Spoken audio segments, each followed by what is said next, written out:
Hi there, everybody. This is Alan Fine, and I am here with Roberto Martinoli and Barbara Muckerman. Roberto being the CEO and president, and you being the chief commercial officer of Silversea. And we are on the brand new Silver Origin, and we're here for the naming ceremony, and this is Insider Travel Report.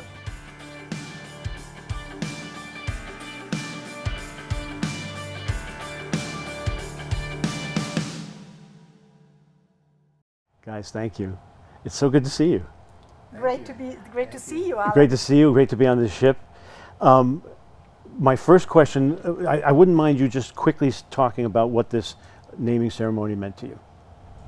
Well, this is something really big for us because we saw the ship coming out of the yard from Holland, and we had to go there in COVID times. We couldn't stay. We had to go and fly back, take delivery. I'm trying to imagine this. And then we let her go through crossing the ocean, coming over here. Seeing that duty that wouldn't be able to operate was really sad. And so it's great to be here, great to be. And actually, I have to say that being able to do the ceremony here in the Galapagos has been a great thing. I loved it. But you didn't just do the ceremony. What did you do? We did the Zodiac chic ceremony. Zodiac chic, absolutely. And what does that mean? So, to my knowledge, this is one of the very few christenings that happened from the Zodiac.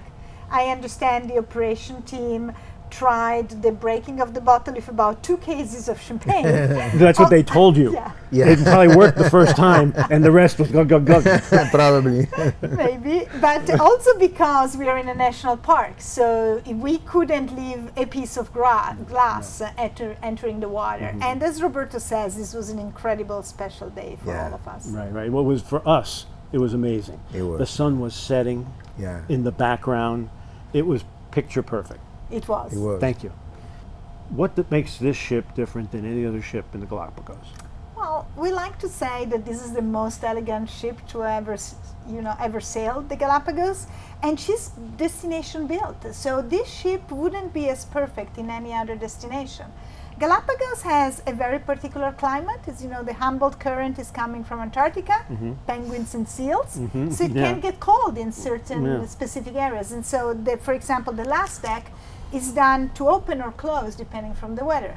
The deck above. Yeah. You can inside or outside. And it's all windows. Sliding glass windows that so you can shelter from the wind or keep it open when it is warmer. Perfect. So it was really well thought and for the specific destination. So that's a big plus. And we are very fortunate to have had this opportunity because most of the ships that are around here, they were converted from some other purpose. So, purpose that built. makes a big difference. And then you showed us how the Zodiacs are deployed.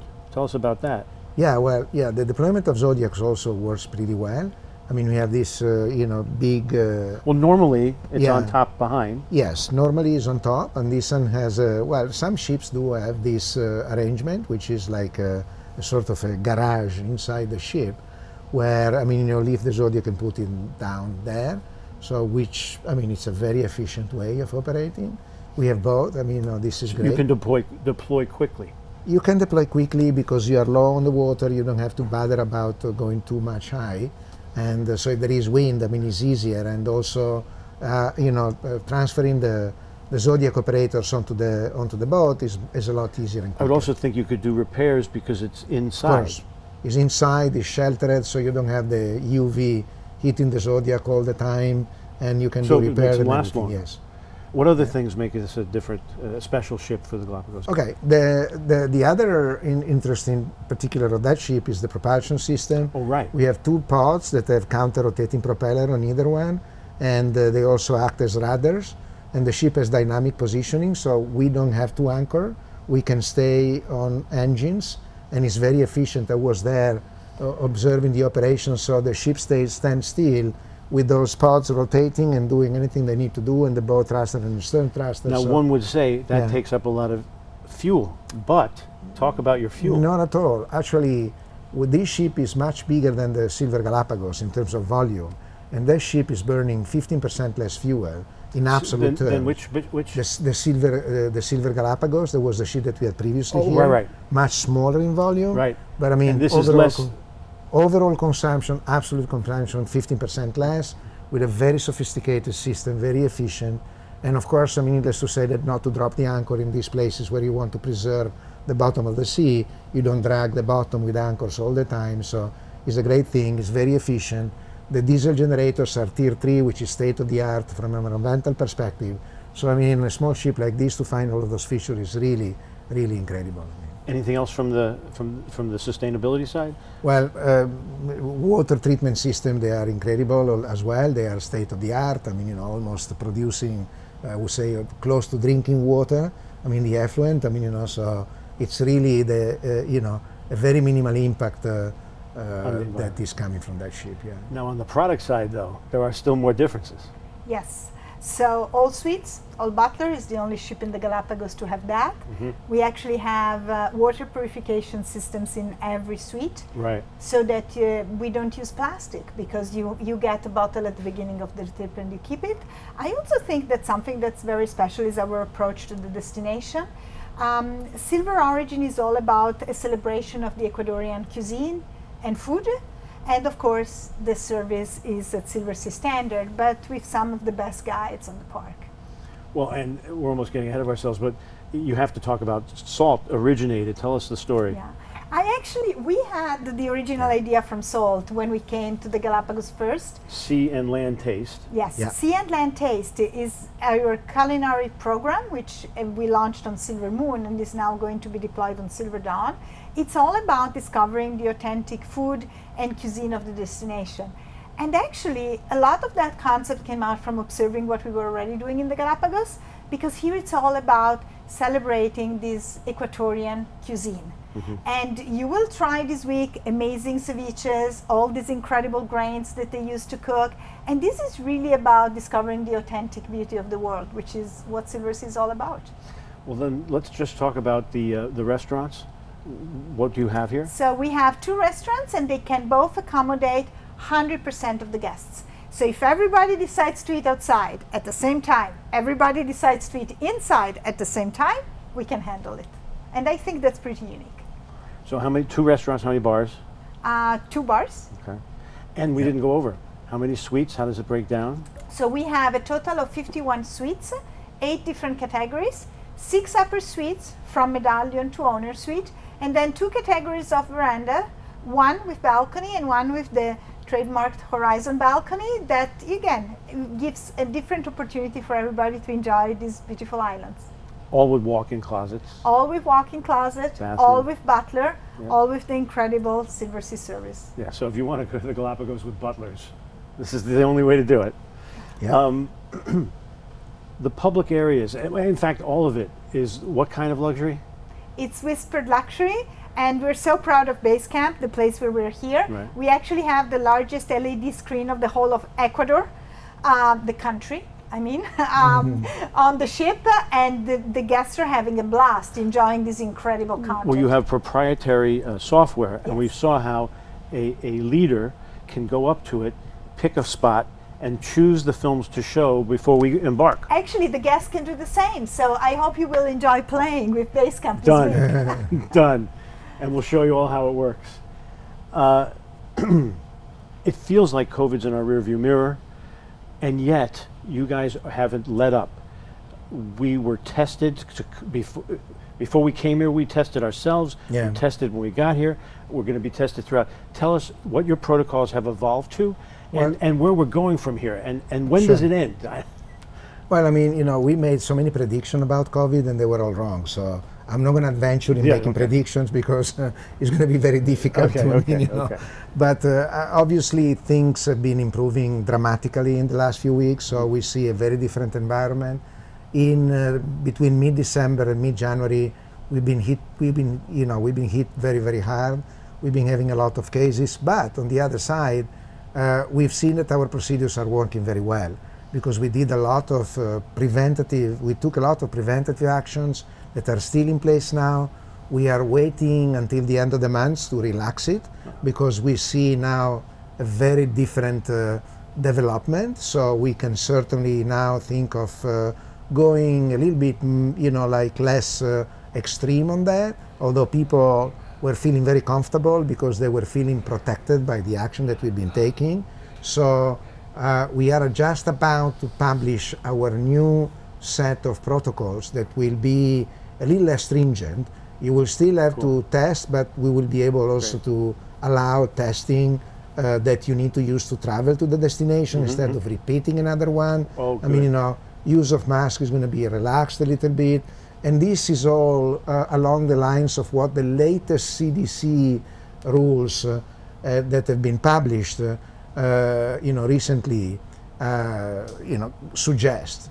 So we've been very, very strict. We are just about now to relax because we see numbers different. And the other good thing is that we did not have any serious case. All the cases we had were very mild, with very mild flu-like symptoms and stuff like that. Nothing, to be too concerned about. And your protocols protected everyone? Yes, absolutely. And the cruises of course, continued? The moment, of course, Omicron has been extremely contagious. So no matter what you did, there was some infection, but we were really limited to the biggest possible extent. So this must reflect in bookings. The optimism must be showing up. Can you tell us a little? It does. What are you seeing? Well, when you see the number of cases going up, bookings are going down and vice versa.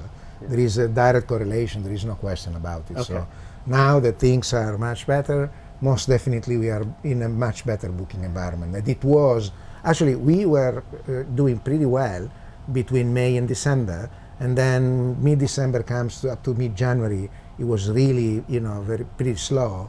And then when Omicron started going way down, we saw the opposite. So I want to talk about the updates, new ships. You have some news. Let's talk about that. Well, the big news for us is Silver Nova. Yeah. She will come out next year from Meyerwerft. Sailing where? She will be delivered in Germany in June, and she will start sailing out of the UK. The first departure is going to be UK, Barbara? Yes. And in July? Yes. And July then 16. she will come down to the Mediterranean. I thought you would take the question. Go ahead. So Silver Nova will be delivered in the summer 23 out of Germany, and she will start with a fantastic UK sailing out of Southampton on the 16th of July 2023, and the ship is spectacular. Okay. And what are the differences? What are the new innovations for that ship? Well, it's a complete new design, and it's the first thing to say that is an horizontal layout instead of vertical. So all of our previous vessels have cabins forward and public spaces after. Right. This one instead is more like like public spaces on certain decks, right. And cabins on other decks. So we will have this new layout, which is the first thing. It's going to be an asymmetrical design. Ships are normally symmetrical with if you take a longitudinal line in the middle of the vessel. This one is not. So there is asymmetry, and which means that the swimming pool, as an example, is like a sort of a horseshoe open to one side of the vessel. Excited. And it doesn't have to be inside. The elevator banks were one on either side of the ship. So what made you, because my question came from, I know you're always learning, each ship teaches you for the next ship, so I was expecting you to tell me, well, we were improving it. This is completely new. So what made you do that? It's new, but it will contain the same things that we have on the other ship. That are tried and true. Go ahead with that. So we have our signature restaurants. We will have Salt. We will have all suites with butlers. So it is a Silversea ship. It is an evolution of our luxury, and it has this incredible sustainability offering. She's going to be the most sustainable ship to ever sail the seas, and we're very, very proud to be able to carry that flag. Exciting. Well, now the reason we're really here is for we're getting back to 100,000 travel advisors again. That's another indication of the recovery.